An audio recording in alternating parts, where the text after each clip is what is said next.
Hey guys, this is Josh with Pioneer. Say, I know we've mentioned it before, but we're gonna talk about the light weld again.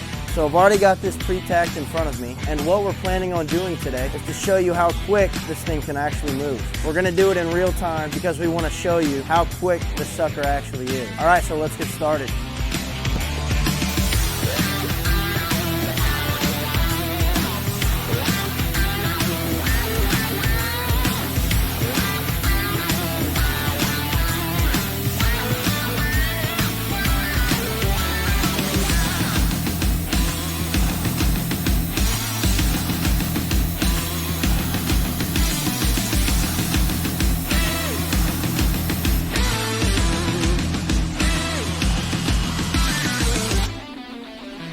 It's insane how smooth these welds actually come out. If you're somebody with a ton of experience already with welding, it's gonna make the job very easy to do. As you can see, it wobbles on its own, so you're not gonna have to worry on just technique itself. Not to mention, this looks cool as hell. This is really the technology of the future. Whether you like it or not, we have no choice but to move forward. And here at Pioneer, we wanna make sure that your company is solidified for the future. That way your company can take every opportunity to grow, so you can have the best profit margin. Give us a call, shoot us an email, let us talk to you a little bit more about this. That way we can make sure your business is future-proof.